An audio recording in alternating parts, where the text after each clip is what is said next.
Hi everyone, Mark here from Mark's Cuisine. Last week we did a fantastic Christmas pudding that my great aunt Frona did that's absolutely delicious, so if you haven't seen that, check that one out because it's really fantastic. Today with this Christmas pudding I wanted to show you how you can have an absolutely delicious traditional custard or creme anglaise as the French would call it, and it is absolutely delicious, made with original ingredients, no custard powder, just really delicious, simple and easy. So let's go and do it. Here we have our ingredients for our creme anglaise or custard, and I've got some beautiful egg yolks here that I've separated from the egg whites, and I've got really some beautiful vanilla pods. Now if you haven't got vanilla pods, that's okay, you can use some vanilla extract and you know, just get that and substitute that, put about 2 teaspoons of that in. I've got 30 fluid ounces of cream and 30 fluid ounces of milk, and I've got half a cup of sugar.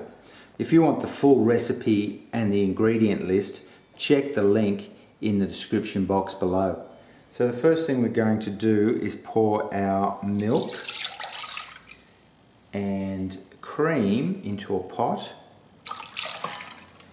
and I'll just be adding my vanilla pods and my seeds to this, and I'm just going to get a paring knife and I'm just going to split that down the middle and keep splitting it. Then I'm going to turn it over, and with the back of the paring knife I'm just going to scrape out all those delicious vanilla bean seeds and put that into the pot, and I'll do that with the other one.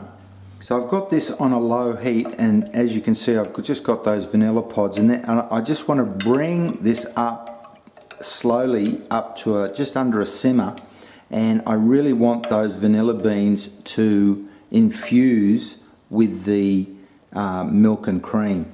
So while our milk and cream and vanilla pods are heating up on the stove over there, I'm just going to add my half a cup of sugar to the egg yolks. And if you are going to use vanilla essence or extract here, you would put that in now instead of putting it into the milk.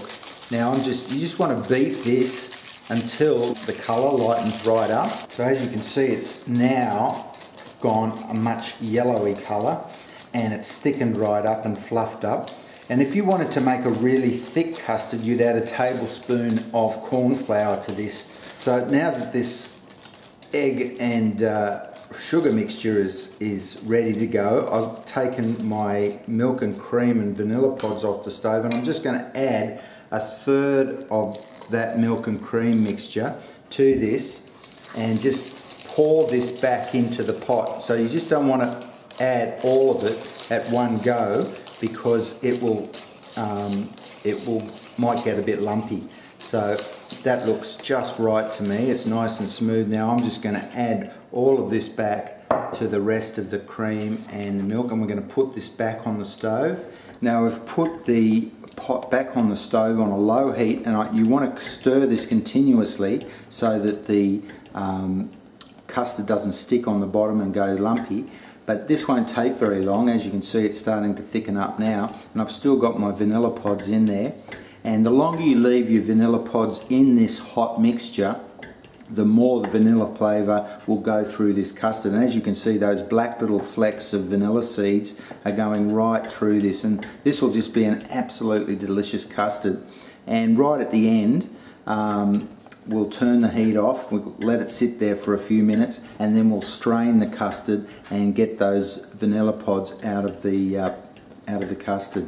Here we have it, guys, the beautiful custard or creme anglaise. I'm just going to try some now.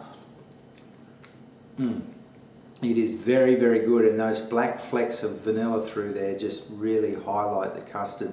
And I'm going to have this on my Christmas pudding on Christmas Day.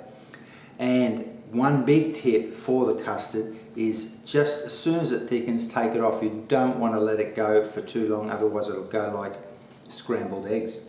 So I've got a food blog and a website with other fantastic recipes, so check the links in the description box below. And I'll see you next time with another great recipe.